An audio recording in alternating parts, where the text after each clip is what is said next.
So I'm going to be reading this article here. Operation Crimson Mist.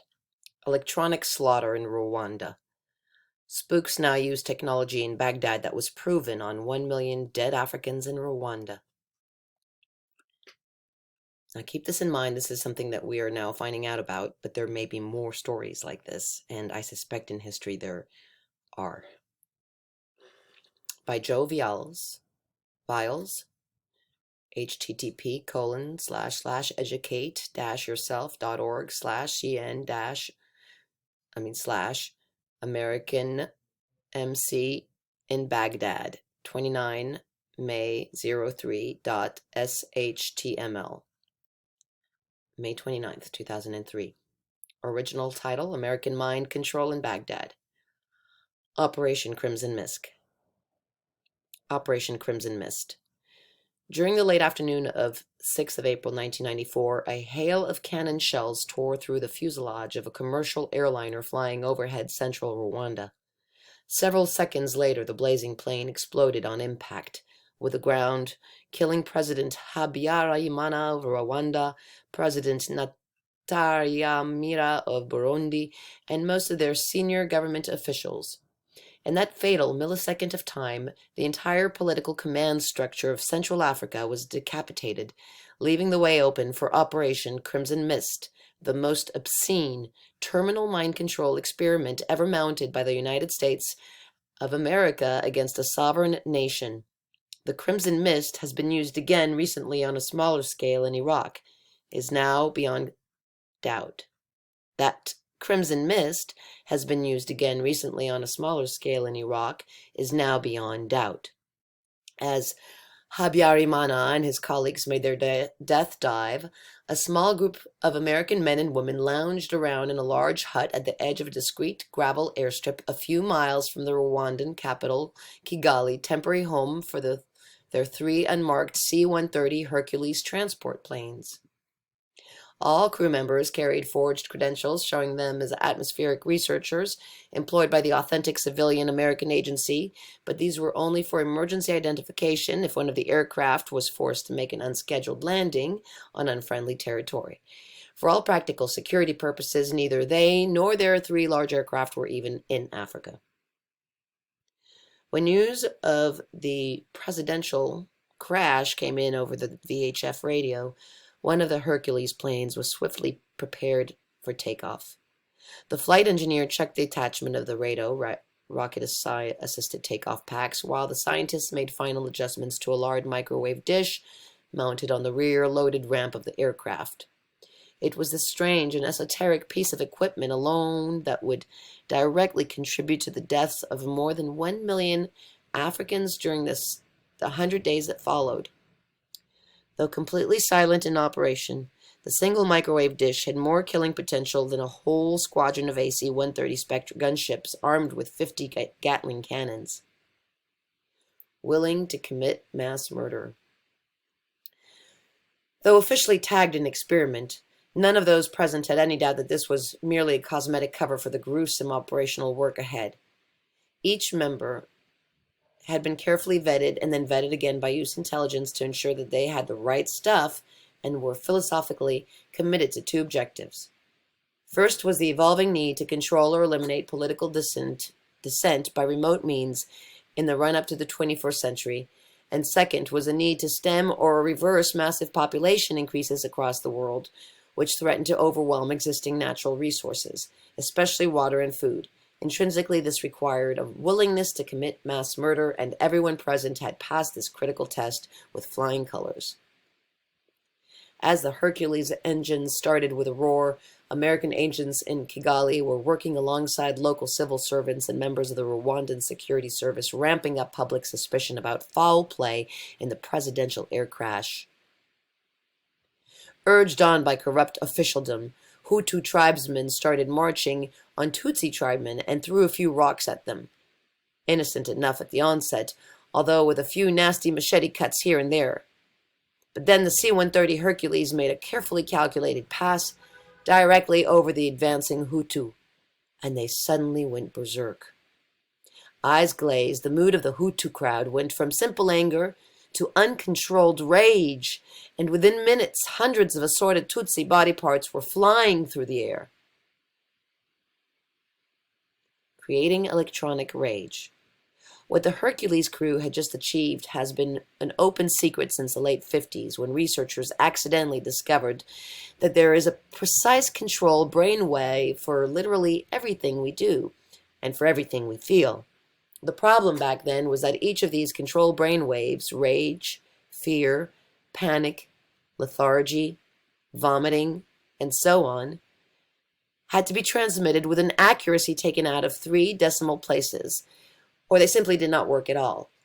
But as the years rolled by, and with the advent of transistors and microprocessors, the operational application of precise control brainwaves became practical reality.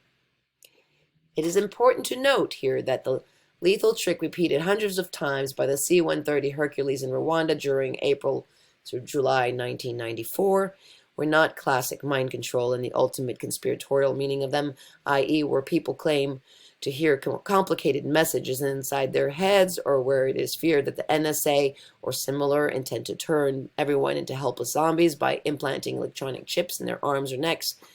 What the C-130 crew were actually engaged in was electromagnetically augmenting a pre-existing state. Remember that the agents and security service personnel first had to point the Hutu tribesmen in the direction of the Tutsi, induce reasonable anger, and make sure they were appropriately armed. Only then could the C-130 go to work with the precise control brainwave of rage augmenting and thus upgrading crowd behavior from that of angry demonstrators to uncontrollable genocidal maniacs. Although not classic, this was and is unquestionably mind control, for the simple reason that external means were being used to force an irresistible change in behavior. For those who really want to know how governments or agencies change public behavior on a whim, the explanation is not too complicated, though obtaining details of the classified control brain frequencies is all but impossible. Various academics have actually demonstrated some of these effects quasi-publicly over the years, which provides hard reality for skeptics.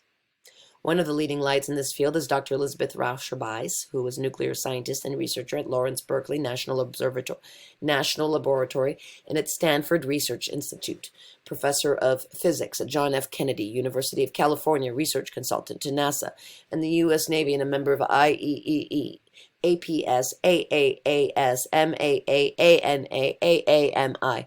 Elizabeth Rauscher-Buys identified specific frequency effects to induce nausea, happiness, and many other behavioral states decades ago. Clearly, Dr. Rauscher-Buys is an enthusiast. Give me the money and 3 mouths, she boasts, and I'll be able to affect the behavior of 80% of the people in this town without their knowing it. Make them happy, or at least think they're happy, or aggressive.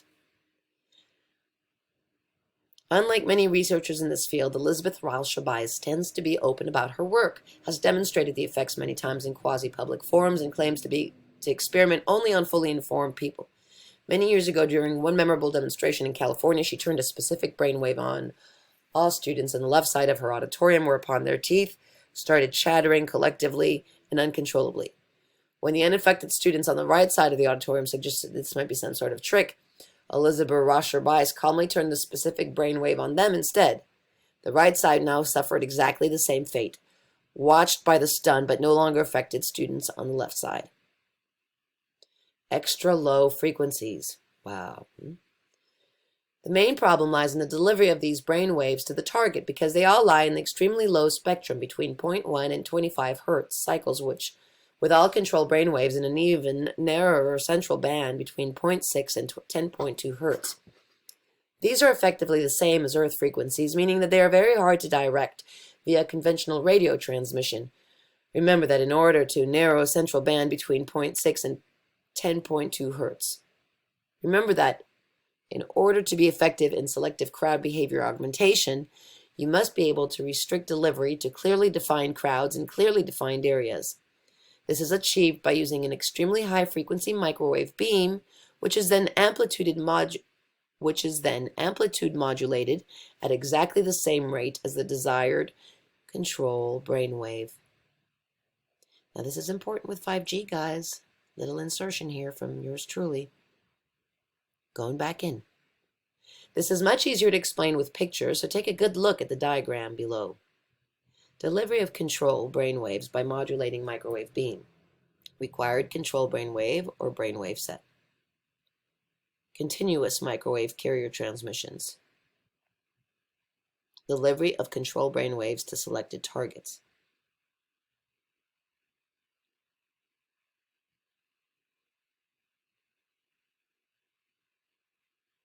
Wow. Wow. Oh my God, wow.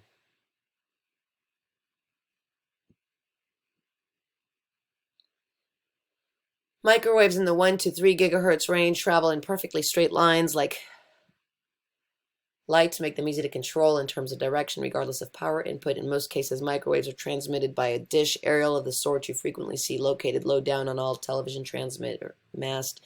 These are designed to transfer high volume electronic data between the television and studio and transmitter and vice versa. Where the American mind controller score with the airborne and truck-mounted equipment is by using microwave aerials that can be adjusted in exactly the same way as you would adjust the focus on a variable beam flashlight. How this is done is shown in the second diagram to the right. In Rwandan Hutu tribesman example shown near the start of this report, the crew of the C-130 Hercules only needed to know the width of the target crowd on the ground and the width of their own microwave beam at any given true altitude in feet, as read directly from the radar altimeter. With those two variables available, it is then a simple matter to adjust beam width to accurately bracket the target crowd from any altitude chosen. Baghdad looting. But this equipment is not just deployed in large lumbering Hercules transport planes. During recent weeks, European security experts have concluded that smaller versions of Crimson Mist were recently deployed on the streets of Baghdad, designed in part to augment the media propaganda line that Iraqi citizens are dangerous savages, all badly in need of direct supervision by democratic American authorities.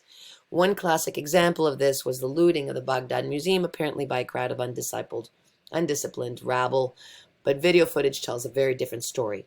To pull off this stunt, the American authorities need to assemble a crowd, managed quite easily with a promise of free food. Then they need to place the crowd outside the museum, which again was easy because they located the free food outside the museum itself. Next up, the attention of the crowd had to be drawn to the museum itself, which was achieved in spectacular fashion by firing two 100mm shells from an Abrams tank gun straight through the main doors.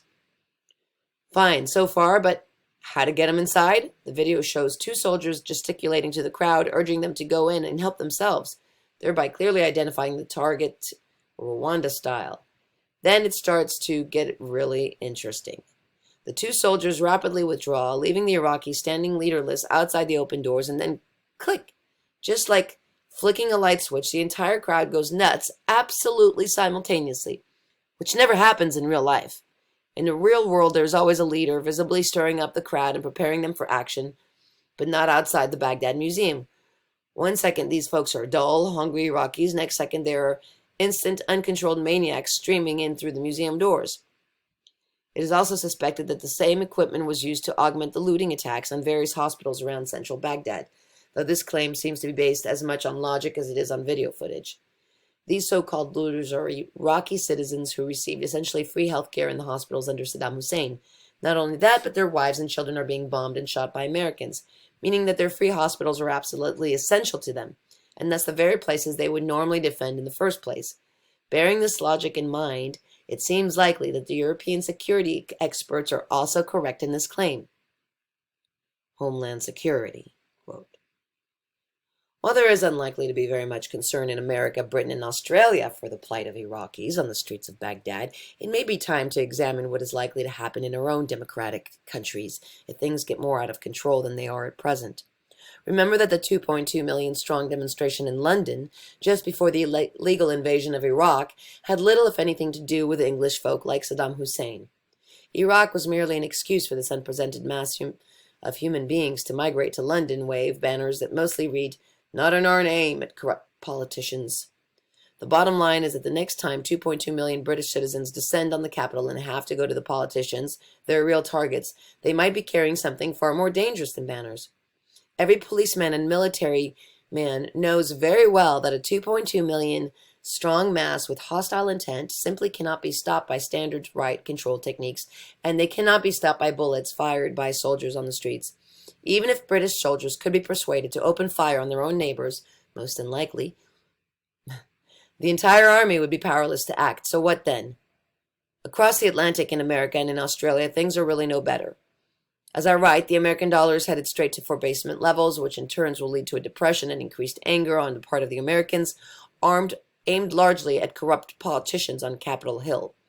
Naturally, the politicians will try to put the people down as usual. But what if this time it is a step too far? What if a few hundred or a few thousand of the 260 million private weapons in American hands are brought into play? What then? The chances are that in all affected Western countries, politicians and their real masters will try to invoke the use of highly unconventional weapons in order to try and save their own worthless hides. How successful they might be when that day comes, as it surely will, is largely up to you. Joe Viles. Web posted. joeviles.co.uk/subliminal message, subliminal suggestion /mindcontrol.html. So I've got a personal story on this, and then I got another story that came from friends that's personal and recent. When I was growing up with my mom, it wasn't really easy in our teenage years to get along, but I had been determined at one point. I did an experiment where I wanted to try and make my mom happy. I decided to be a good girl. And for a couple of months, I did everything right. And one day, while out and about, my mother exploded on me and said something that was not very nice. She cursed me out. She said, "Fuck your mother." Excuse my French. That was a curse that she loved to say to other people, but she said it to me, which, of course, the irony is she was cursing herself. But that led to me running away from home. That led to me staying at a shelter. That led to my mother sending me out of the country when I was 17, pulling me out of school, and sending me to Israel on a kibbutz for a year. And that was in January of 1994. And in April of 1994, well, it was actually in February of 1994 that this had happened. By April, I'm on the kibbutz, and I'm hearing how there's this big balagan in Los Angeles, and that's how I heard of the LA riots. So I was not there at the time, but it was a big deal, and it made the news. It was quite a thing. It would not be for years later that I would find out in my research and collection of readings, and at this point I don't remember where I have collected it, but it was some years ago that I discovered that HAARP was being used on Los Angeles in 1994 for the anger frequency was being tested on LA from January to April of 1994. I'm sorry, it wasn't 1994, it was 1992. 1992. And that was the year I ran away from home. That was the year of the LA riots.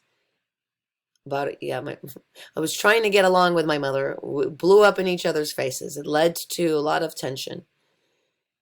And then there is the LA riots later on.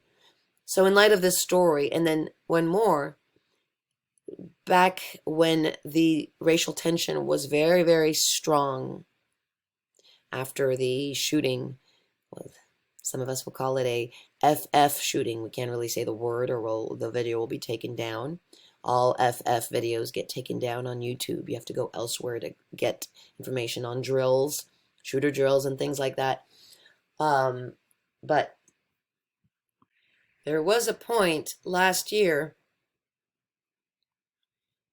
that the tension, it was actually 2 years ago, that the tension got so bad, the racial tension in America got so bad that in Baton Rouge, I had friends talking about the tension was so bad you feel like people were going to explode at any given moment on each other. When whites and blacks walked into a store, there was a given tension. And that was interesting to note because I had not one but two friends who moved out of one who moved out of Baton Rouge, and one who just left to visit New Orleans at the time of this great tension, right before the flood of Baton Rouge, that great 1,000-year flood, which um, seemed to dissipate the tensions and move the energies on. But the two people that had left Baton Rouge at that time, for one reason or another, had both stated that they had felt this heavy oppression lift off of them as soon as they did.